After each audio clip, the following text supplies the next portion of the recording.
नाज़रीन अस्सलाम वालेकुम। प्रोग्राम जवाब चाहिए के साथ डॉक्टर दानिश हाजिर है। पाकिस्तान की मईशत पर प्रोग्राम नहीं है, लेकिन मईशत की दो तीन चीज़ें ज़रूर बताना चाहूँगा और अपना प्रोग्राम आज अपने मेहमानों के सामने लेकर आऊँगा।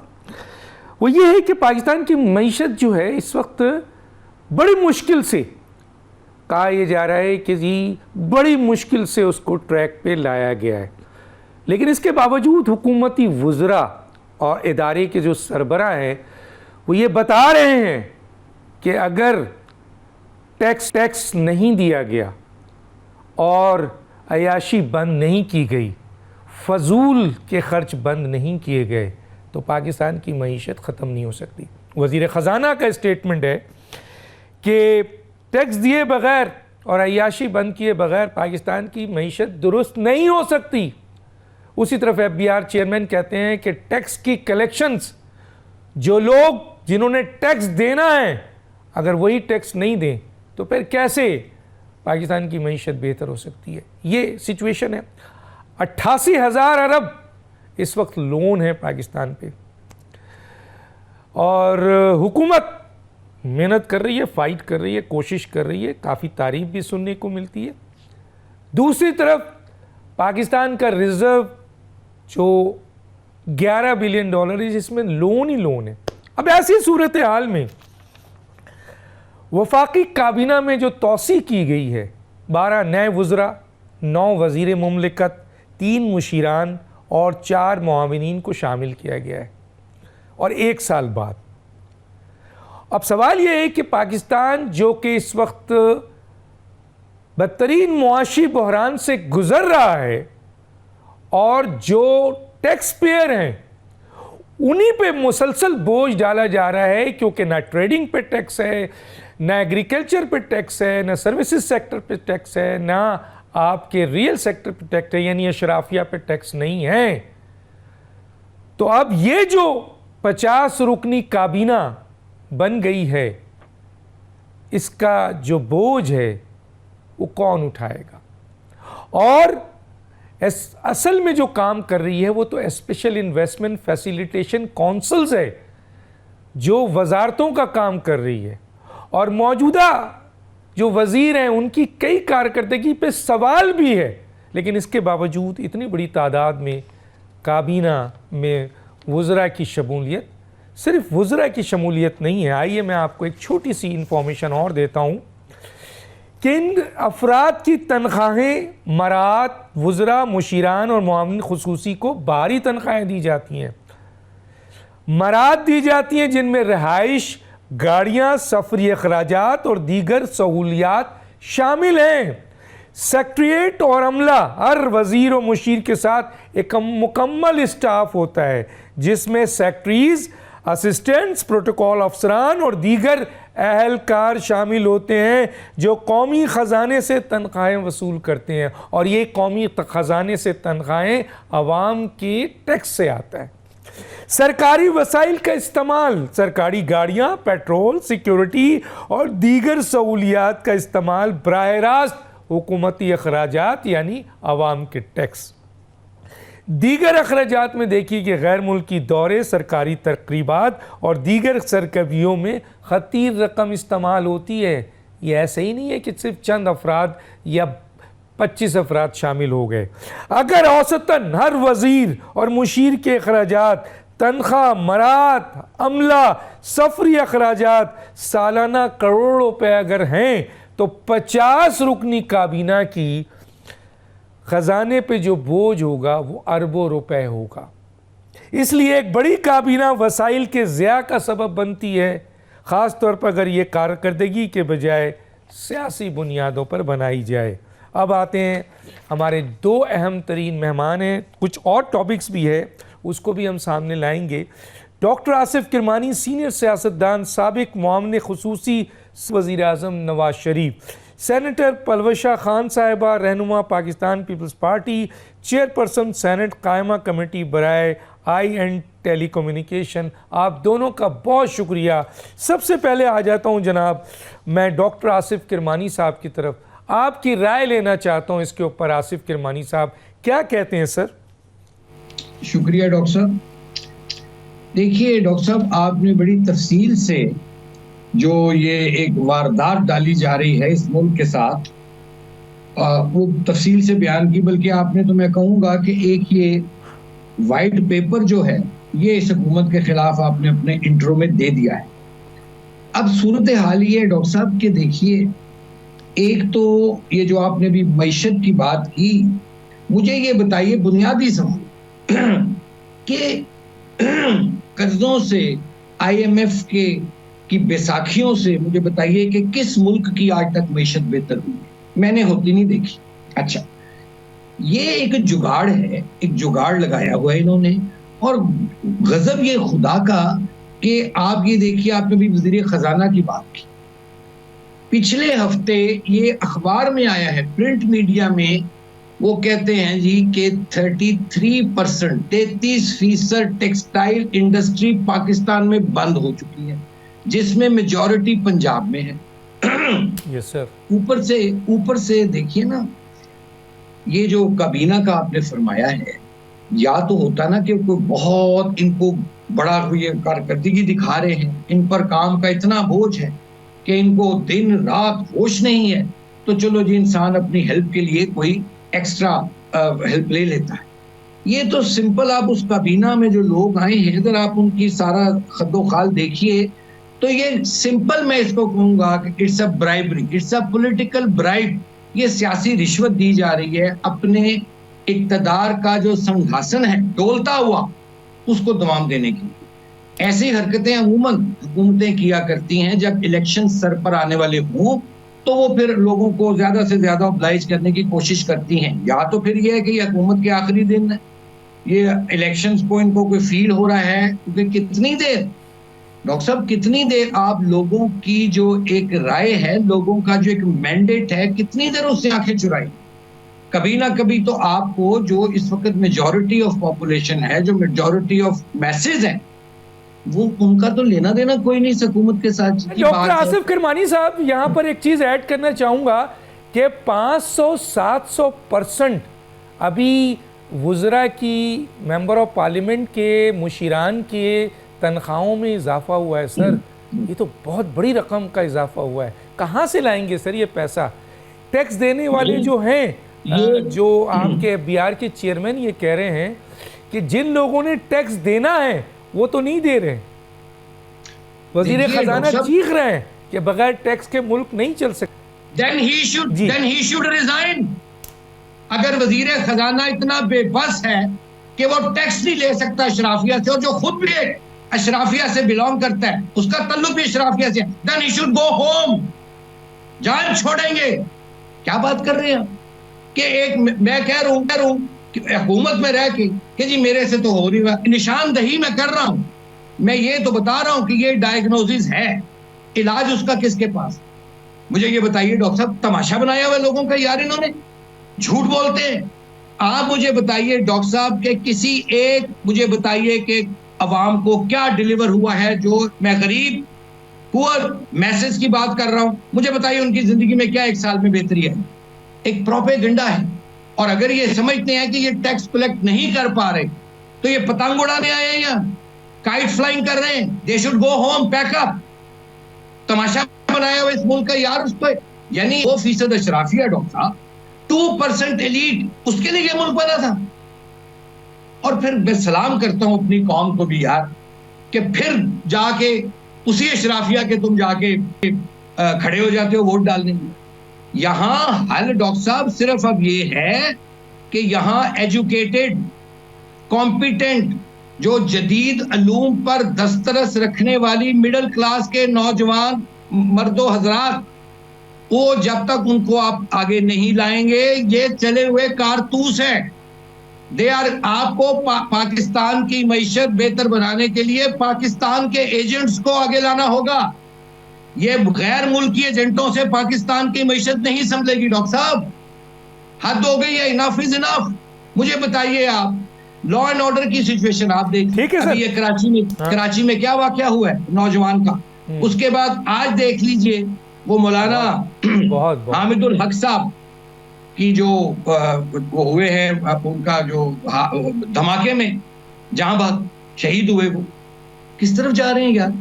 कोई एक मुझे शोबा बता दीजिए पकड़ के, और आप तनख्वाहें दे रही बढ़ाई जा रहे हैं, वुज़रा की फौज जफर मौज है, जैसे आपने सारा फरमाया कि एक वजीर पर डॉक्टर साहब करोड़ों रुपया आ रहा है खर्च उसके ऑफिस मेंटेनेंस पर महाना।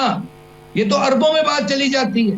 मांगे तांगे से गुजारा कर लें, कभी किसी को घेर के ले आते हैं, कभी खुद चले जाते हैं किसी के दरबार सर, में। मैं आगे बात करता हूं। मैं जरा पलवशा का भी पॉइंट ऑफ व्यू ले लूं। और ये कहा जाता है, और वाकई सही बात है, कि इन्वेस्टमेंट ला रही है special investment facilitation councils, meeting कर रही है, पॉलिसी बना रही है, सारा कुछ तो स्पेशल इन्वेस्टमेंट फैसिलिटेशन काउंसिल्स कर रही है। तो ये वुज़रा की मौज दर मौज, इसकी क्या ज़रूरत है? पलवशा, ज़रा इसके ऊपर आपकी कमेंट्स लेना चाहता हूँ। शुक्रिया डॉक्टर साहब। देखिए, जो काबीना के मामलात हैं वो तो सोली जो है सिर्फ और सिर्फ अब इस वक्त PMLN और उनके जो इत्तेहादी हैं, हालांकि हम भी इत्तेहादी हैं लेकिन हम इसमें से बाहर हैं। अब ये इनकी अपनी सवाबदीद है और मुझे समझ नहीं आता कि चूंकि ये अब तो जो ज़्यादा वुज़रा अपनी ही पार्टी से लेकर इन्होंने काबीना को एक्सपेंड किया है, मौजूदा हालात में अपनी पार्टी के लोग ना भी लेते तो क्या फ़र्क पड़ना था। हुकूमत की जो है जो हुकूमत कोई इस किस्म की किसी थ्रेट में नहीं थी, या हुकूमत के पास कोई अभी ऐसा जवाज़ नहीं था या बहाना भी नहीं था कि लोग नाराज़ हो रहे हैं। एक इत्तेहादी जो मेजर पाकिस्तान पीपल्स पार्टी है वो तो है ही नहीं, चाहती ही नहीं, मांगती ही नहीं। तो इस स्ट्रेंथ पर भी काम चलाया जा सकता था जो इस वक्त है, जो काम जितना हो रहा है। लेकिन बहरहाल इन्होंने बेहतर ये समझा कि इसको बढ़ा लिया जाए। अब ये बढ़ गई है तो जाहिर है फिर कारकर्दगी भी उसी हिसाब से बढ़नी चाहिए। अब जो हालात हैं, आप मुझे कहते हैं कि मैं IT की वो हूँ, कमेटी की चेयरपर्सन हूँ, मैं आपको बता नहीं सकती इस मुल्क में IT के हालात जो हैं वो क्या हैं। इस मुल्क में अभी कल ही हमने एक बल्कि बिडिंग प्रोसेस को भी रोका, लेकिन बहरहाल मैं आपको इतना कह सकती हूँ क्योंकि हम एलाइज हैं, अब इससे ज़्यादा हम क्या कहें, कि ये तमाम शोबों में इसी किस्म के हालात हैं। और उसके साथ साथ जो सबसे ख़तरनाक बात है वो इस मुल्क में इस वक्त दहशत गर्दी की जो एक लहर है, जिसको अगर हम ना बात करना चाहें, जिस पे हम आंखें बंद करना चाहें, हम कर सकते हैं। लेकिन इस वक्त आपके मुल्क के 2 सूबे जो हैं वो बड़ी ख़तरनाक दहशत गर्दी की लपेट में हैं, और 2 इम्पॉर्टेंट सूबे। तो लिहाजा मैं समझती इस वक्त एक बड़ी जामिया किस्म की डिबेट होनी चाहिए, इनको सर जोड़ के बैठना चाहिए। लेकिन नज़र मुझे अभी तक नहीं आ रहा, शायद हक़ाइक़ अभी तक वो इतने उन पर आश्कार नहीं हुए हैं, या वो वज़ीर आज़म साहब अभी नहीं समझते। लेकिन ये एक बड़ा सीरियस जो है ये मसला है। ये आज का जो बॉम्बिंग का वाक़या हुआ है, फिर कोयटा में देखिए, बैक वक्त 2 सूबों में एक दिन में ही ऐसे बड़े धमाके हो जाना, बड़ी टारगेट्स का जो है वो शहीद हो जाना। क्या ये कोई हालत जंग नहीं है? क्या हम इस बात से आंख चुरा सकते? इस वक्त हालत जंग है मुल्क में, जो रोज़ाना मतलब आप मंथ अपॉन मंथ देखें तो जो हर माह हमारी शहादतें होती हैं सिक्योरिटी फोर्सेस की, क्या वो नॉर्मल हालात में किसी मुल्क में होती हैं? लेकिन मुझे तो आज तक कभी नज़र नहीं आया कि कोई जॉइंट सेशन कोई सिक्योरिटी के मामलात पर हो, कहीं कोई बातचीत हुई हो कि इसको क्या करना है, हमें कब भी। अब कुरम के हालात आप देखिए डॉक्टर साहब, कुरम एक हम इस वक्त मैं उनमें खुद शामिल हूँ जो गज़ा के लिए हम बहुत बात करते थे और करते रहेंगे। लेकिन कुरम में भी तो अपने ही नाक के नीचे इस किस्म के हालात और वाक़यात जब हो जाएं और कोई कुछ ना करे तो फिर अल्लाह ही हाफिज़ है, यही कहा जा सकता है। और जहाँ तक ये टैक्स पे जो पलवशा, आप इत्तेहादी हैं, बहुत बड़ी इत्तेहादी हैं, और बिलावल भुट्टो समेत अहम तरीन जो आपके लीडर्स हैं, बिलावल भुट्टो चेयरमैन, बार बार हुकूमत पे अदम एतमाद करते हैं, उसकी कारकर्दगी पे सवाल उठाते हैं। क्या कहेंगे आप? ये मौजूदा हुकूमत को तो आप ही सपोर्ट कर रही हैं ना? देखिए डॉक्टर साहब, सीधी बात है कि सपोर्ट करने के अलावा तो फिर अगर ना सपोर्ट करें तो हुकूमत धड़म से गिर जाएगी, और अगर हुकूमत गिर जाएगी तो फिर उसके बाद क्या होगा ये ना आप प्रिडिक्ट कर सकते हैं ना मैं कर सकती हूँ।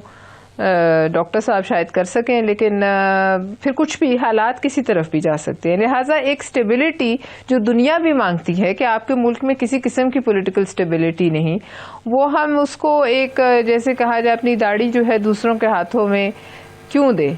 तो लिहाजा इस मजबूरी के तहत पाकिस्तान पीपल्स पार्टी तो सपोर्ट कर रही है, मैं इस बात से तो नहीं इनकार कर सकती कि हम इनके इत्तेहादी हैं, लेकिन हम वो इत्तेहादी हैं जो इनको वक्तन फवक्तन याद दिलाते रहते हैं कि आप कहाँ गलत हैं।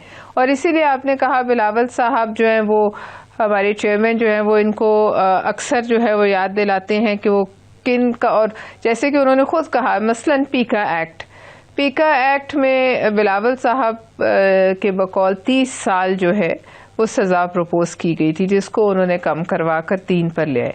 अब देखिए अगर हम भी ना हों तो ये तमाम एक्ट्स और ये इस किस्म की जो मामलात हैं वो इसी तरह पास होते रहें।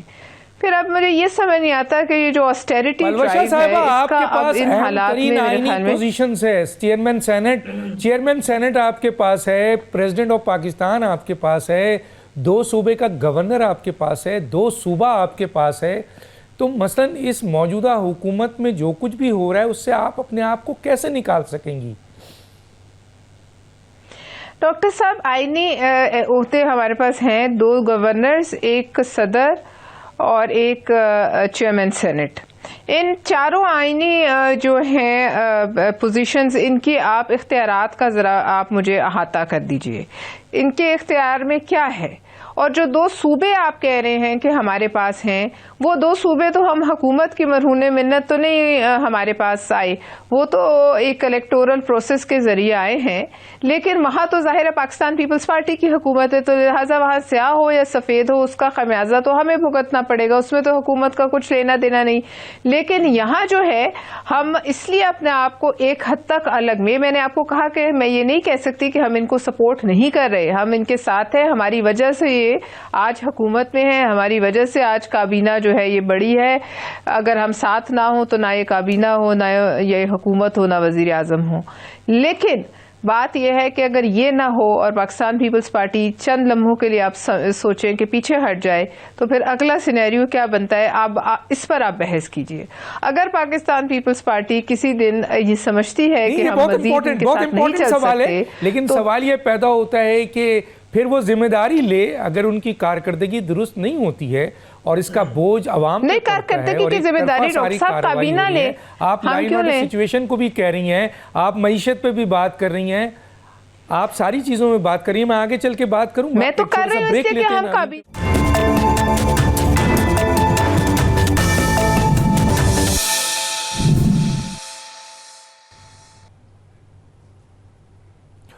Welcome back.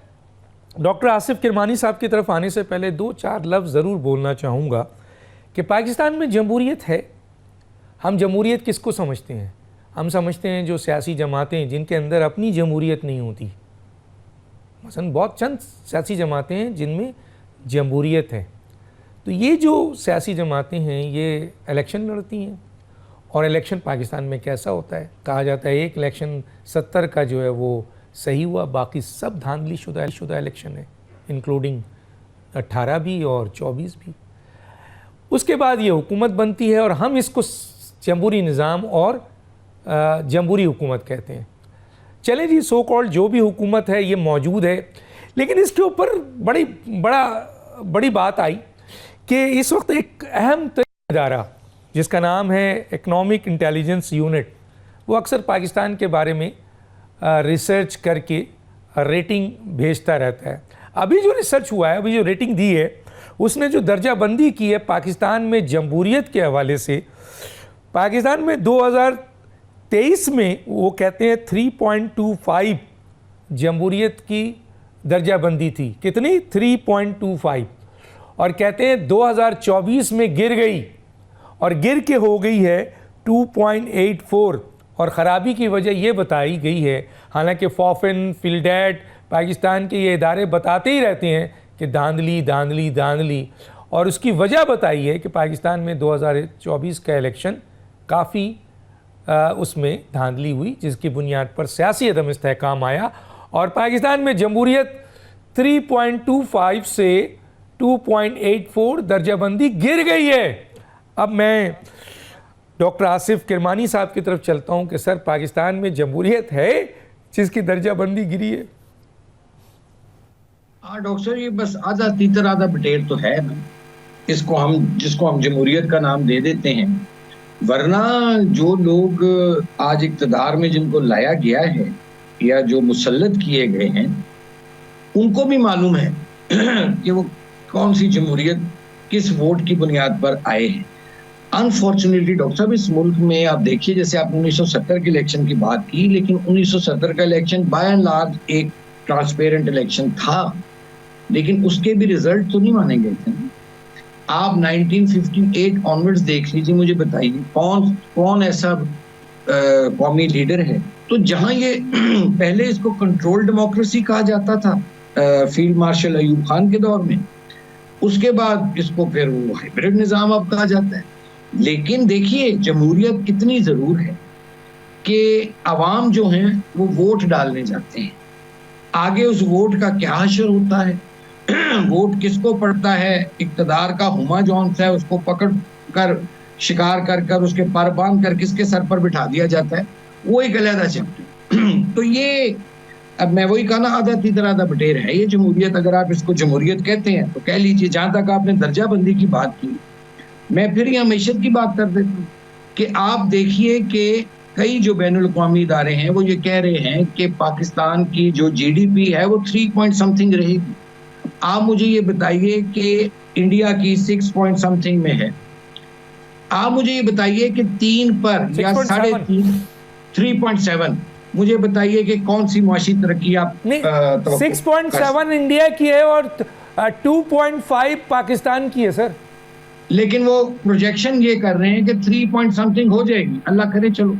लेकिन हैविंग सेड दैट, क्या मुझे बताइए कि 3 पॉइंट से भी अगर 3% प्लस भी हो जाती है GDP तो उसके आम आदमी तक समरात क्या पहुंचेंगे? या अभी तक एक साल में, मैं छोड़ देता हूं पिछले 75 साल की रोएदाद, मुझे ये बताइए एक साल में मुझे बताइए कि एक आम आदमी की जिंदगी में, जिसको कॉमनर आप कहते हैं, जिसके लिए ये मुल्क बना था, उसकी जिंदगी में क्या मुस्बत तब्दीली आई है, मुझे वो गिना दी जाए, मुझे ये ना दिखाया जाए। सर जरा जमहूरियत सर जमहूरियत पे बताएं ना सर। ये जो पाकिस्तान की मुख्तलिफ सियासी जमातें हैं, इनके अंदर जमहूरियत है, मुझे ये बताएं सर। और जो पाकिस्तान के अंदर जमहूरियत है जिसकी रेटिंग की जा रही है वो है सर, ज़रा इस पर आपका पॉजिटिव, मुझे सर आप इस पे माशाल्लाह फुल कमांड रखते हैं, तो मैं चाहता हूं कि बताएं सर किस सियासी जमात के अंदर जमहूरियत है सर। अभी election commission, chief election commissioner ने एक स्टेटमेंट दिया है सर, एक स्टेटमेंट, और उसने ये कहा है कि सियासी जमातें सियासी हुकूमत बल्दियाती इंतखाबात नहीं चाहती हैं, जो असास है, जो बेस है और माली और इंतज़ामी इख्तियारात आवाम तक आते हैं, वो नहीं चाहती हैं। चीफ इलेक्शन कमिश्नर बोल रहा है सर। देखिए डॉक्टर साहब, जो तो इस वक्त जमातें, जो नुमाया जमातें हैं, मैं ऐसे बात कर लेता हूँ, आप कहें तो मैं नाम भी ले देता हूँ, यही जो इक़्तिदार में भी हैं और कुछ इक़्तिदार से बाहर भी हैं, ये तो एक प्राइवेट लिमिटेड कंपनीज है ना जी। ये अब जमातें तो नहीं रह गई। मुझे बताइए किस जमात में जो इलेक्शन हुए, नॉमिनेशंस होती हैं हर जगह, चाहे वो जमाती होते हैं, चाहे वो सियासी होते हैं, चाहे वो हुकूमती होते हैं, एक लूट सेल है, फर्दे वाहिद के गिर्द घूमती हैं सारी जमातें। ये कोई भी आप पार्टी उठा के मुझे एक पार्टी आप बता दीजिए, इंक्लूडिंग PTI, कौन सी ऐसी जमात है जो कि एक शख्स या एक खानदान के इर्द गिर्द नहीं घूम रही है। इसको मैं तो जमहूरियत नहीं कहूँगा। हाँ, इन जमातों में जब इलेक्शन होते रहे हैं माजी में, जैसे तैसे भी एक प्रैक्टिस ही समझ लें तो वो समझ आती है बात। आप मुझे बताइए इन जमातों में आखिरी इलेक्शन कब हुए थे? मुझे तो नहीं पता। नॉमिनेशंस हो गई तो अगर किसी ने कहा है तो ठीक है।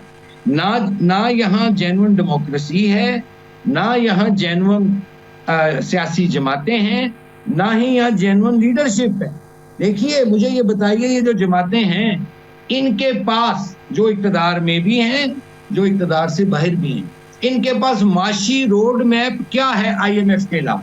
कहने का मतलब है कि ये इनकॉम्पिटेंट लोग हैं, इनसे लेकिन बदकिस्मती ये है कि हालात और वाक़यात जो हैं वो ऐसे हो गए कि इनकी लॉटरियां निकल आएंगी। खुदा की कसम, इन लोगों को तो इनके घर वाले दूसरी मर्तबा सालन की प्लेट भी ना दे, इनको तो दूसरी मर्तबा एक रोटी भी ना दे इनके घर वाले, वो वफाकी कबीना में बैठ जाएगा। और क्या उनकी, मुझे बताइए, क्रेडेंशियल्स हैं, उनके सीवीज क्या हैं, उन्होंने माजी में कौन से ऐसे 30 तीर मार लिए हैं, उनकी पब्लिक में क्या, पब्लिक की कारकर्दगी, उनको पब्लिक को क्या रिलीफ दिया कॉमन मैन को, मुझे नेम इट, एक बताइए मुझे। सो मैं ये कहता हूँ it's all political bribery.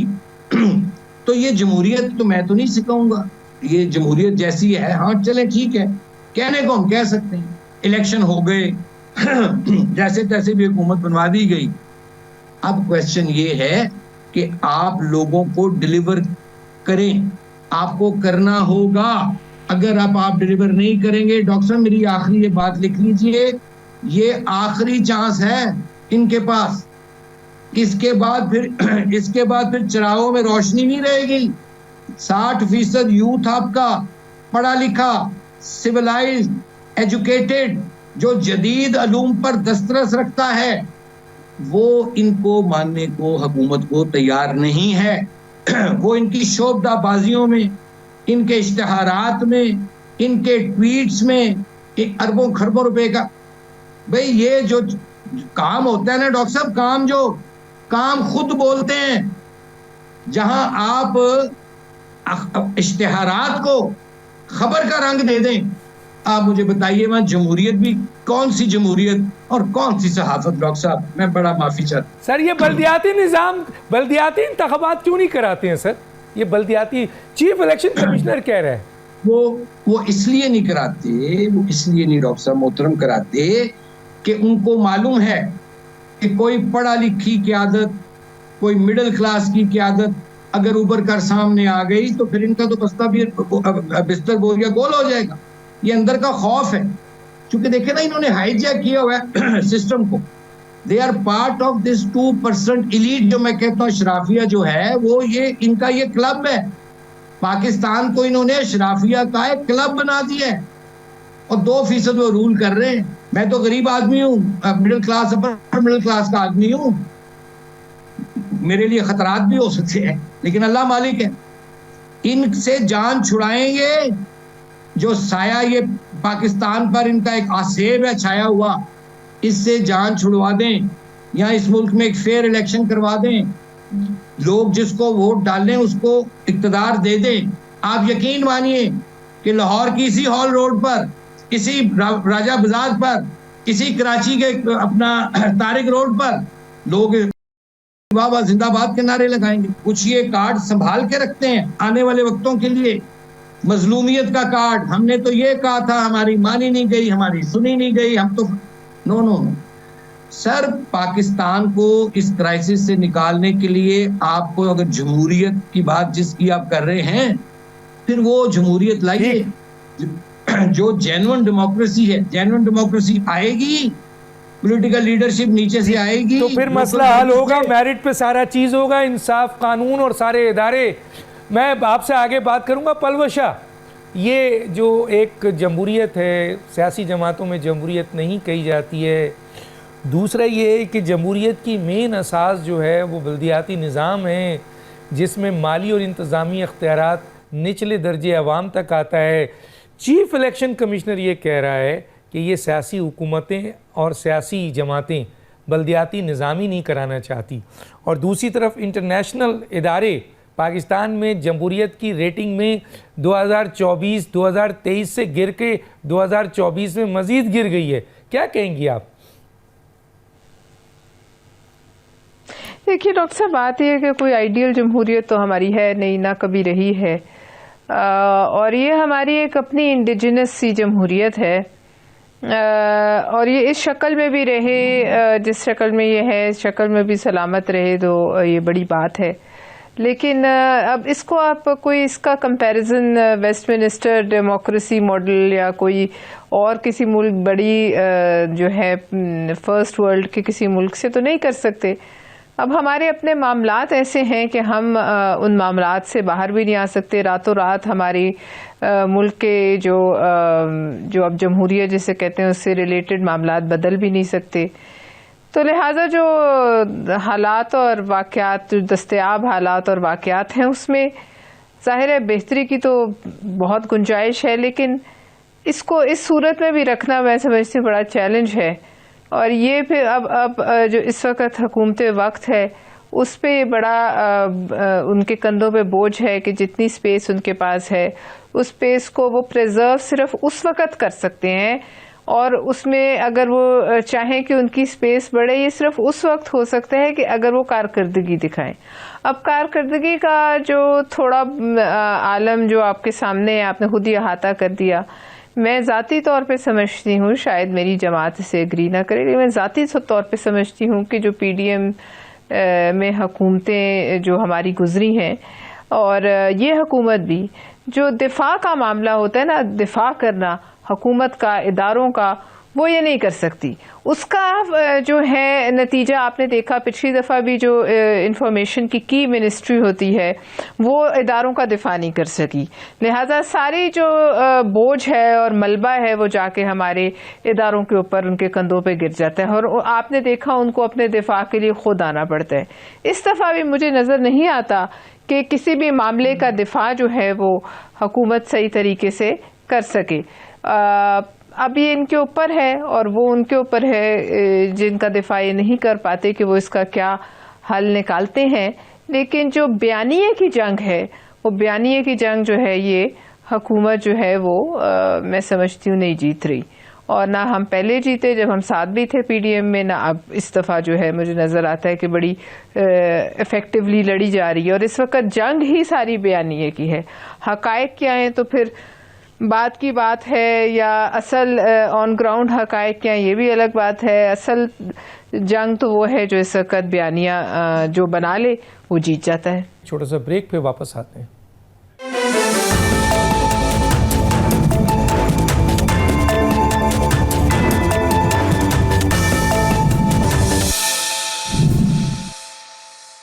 Welcome back. अच्छा, मेरे पास 10-11 मिनट है, मैं चाहता हूँ दोनों को 5-5 मिनट में दूँ। पहले आता हूँ पलवशा, क्योंकि कंटिन्यू करना था। पलवशा, मुझे ज़रा इस सवाल का जवाब दीजिए। 1 साल हुकूमत को हो गया है, और आसिफ अली ज़रदारी भी शिकायत कर रहे हैं, बिलावल भुट्टो भी कर रहे हैं, और गवर्नर साहब भी कर रहे हैं कि हमारा इनके साथ एक एग्रीमेंट हुआ था नून लीग के साथ। उस एग्रीमेंट की बुनियाद पर पॉलिटिकल स्पेस पंजाब में और इंतज़ामी इख्तियारात में हिस्सा। तो उस सूरत हाल में क्या वजूहात है कि पाकिस्तान पीपल्स पार्टी के सदर भी शिकायत कर रहा है और चेयरमैन भी शिकायत कर रहे हैं, और नून लीग 1 साल से वो रिटर्न एग्रीमेंट पर इम्प्लीमेंट नहीं कर रही है? क्या वजूहात है? देखिए, ज़ाहिर है वजूहात यही है कि उन्हें ऐसे लगता है कि हम जो है ये सारा मामला सिलसिला इसी तरह चलता जाएगा, चाहे वो जो मर्जी करें। पीपल्स पार्टी जो है वो बर्दाश्त करती जाएगी, और क्योंकि उन्हें हालात का पता है कि अगर पीपल्स पार्टी निकलती है तो हुकूमत धड़ाम से गिर जाती है। तो वो लिहाजा इस बात पे शायद अपने दिमाग में जो है उनको ये तसल्ली है कि पीपल्स पार्टी उनकी कोalition में चाहे वो जो मर्जी सलूक करते रहें साथ रहेगी। लेकिन डॉक्टर साहब, ऐसे होना मुश्किल है। मैं ये नहीं कह रही कि हम कल ही बाहर निकल जाएंगे, लेकिन ये जो मामलात होते हैं ना, जब बात ना सुनी जाए और अपने नंबर्स हैं उनको भी रियलाइज़ ना किया जाए। पंजाब में हमारे लोगों को सख्त जो है वो शिकायत हैं, ऐसी शिकायत हैं कि मैं अगर आपको यहाँ बयान करना शुरू करूँ तो आपको ऐसे लगेगा कि शायद कल ही हम हुकूमत से अलग हो रहे हैं। लेकिन पंजाब एक बड़ी रियलिटी है। पंजाब में जानबूझ के हमारे लोगों को तंग किया जाता है। अब आप इस बात पे हैरान होंगे कि जानबूझ के जो है वो पाकिस्तान पीपल्स पार्टी को जो अगर कहीं कोई काम ऐसा भी हो जो हो भी सकता हो तो वो उनके हाथ से छीन लिया जाता है, रोका जाता है। इस तरीके से कोalitions नहीं चलती। और देखेंगे किस हद तक त्योहार के साथ लगती जाती है पीपल्स पार्टी, और लगाना चाहते हैं, लगाएंगे तो उसका कोई नतीजा मुझे तो अच्छा नज़र नहीं आता। इसी तरीके से सेंटर में भी ऐसा ही है।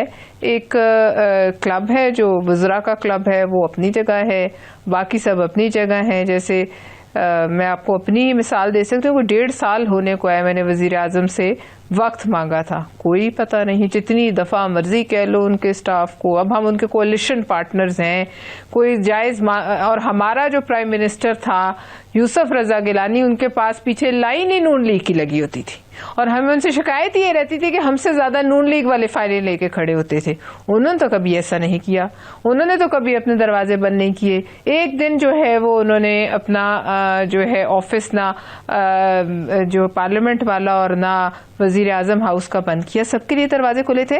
मुझे समझ नहीं आती आइसोलेशन में रहकर किस तरह समझते हैं कि हुकूमत जो है वो आसानी से चल आपकी मजबूरी क्या है? आप ये समझती हैं कि अगर हम हट गए तो ये हुकूमत गिर जाएगी? आप ये समझती हैं कि हम हट गए तो ये हुकूमत गिर जाएगी? आपकी मजबूरी ये है या आपकी मजबूरी भी गेट नंबर 4 है? क्या कहेंगी डॉक्टर साहब? गेट नंबर 4 तो पता नहीं कोई असल में है भी कि नहीं, लेकिन मजबूरी ये है कि अगर हम हटते हैं और हुकूमत गिर जाती है, मैंने आपसे कहा, तो फिर आगे जो कुछ होगा उसका फिर एक नाजायज़ बोझ पाकिस्तान पीपल्स पार्टी पे भी तारीख की किताबों में लिखा जाएगा। लेकिन ये भी एक अच्छा सवाल है कि अगर इस तरह हम चलते रहे तो किस हद तक जो ये वादे और जो इन्होंने हमसे मुआहदे किए थे, अगर उनको ये नहीं उसकी पासदारी होती तो कितनी देर तक ये सारा मामला चल सकता है? ये भी एक बड़ा सवाल है। गवर्नर साहब की स्टेटमेंट है 2 साल बाद, गवर्नर साहब की स्टेटमेंट है, गवर्नर साहब की स्टेटमेंट है 2 साल बाद बिलावल भुट्टो वजीर आजम होंगे तो हम सारे मामला दुरुस्त कर लेंगे। तो मुझे ये बताइए, अभी तो शहबाज शरीफ को 1 साल हुआ है, 4 साल बाकी है, तो क्या ये एग्रीमेंट का हिस्सा है कि 3 साल में शहबाज शरीफ हट जाएंगे और 2 साल? नहीं डॉक्टर साहब, ये तो नहीं कहा जा सकता कि 2 साल में। वो गवर्नर साहब की अपनी ज़ाहिर एक सोच है, वो एक अवामी आदमी भी है, लेकिन यहाँ 2 दिन का कोई कुछ कह नहीं सकता, तो 2 साल का तो मैं समझती हूँ कि अगले 24 घंटों का हम कुछ नहीं कह सकते।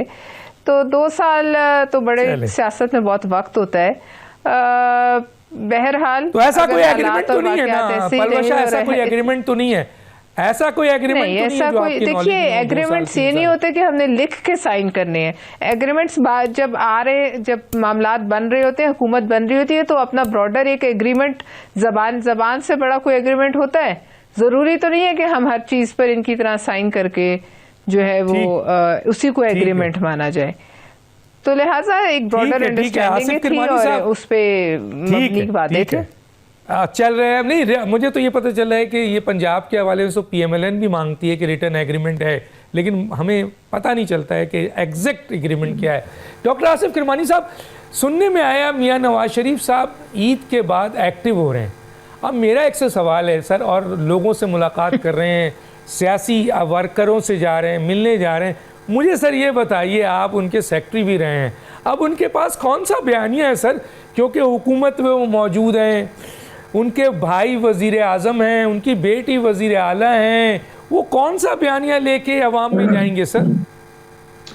डॉक्टर साहब, जैसे मैंने पहले अर्ज किया, मुझे तो मियां साहब की कोई सियासत से कोई अब ज्यादा दिलचस्पी नहीं नजर आती। बयानिया की जहां तक बात है, देखिए जो बयानिया था उस पर तो कॉम्प्रोमाइज कर लिया और उसके नताइज भुगतने पड़े। अच्छा, अब बयानिया एक ही है डॉक्टर साहब, चाहे वो नवाज शरीफ साहब बयानिया वो लेके आगे आए, चाहे वो जो PTI का अडियाला जेल वाला है वो लेके आए, या पीपल्स पार्टी लेके आए। अब मुआशी बयानिया होगा तो वो लोग उसको कबूल करेंगे।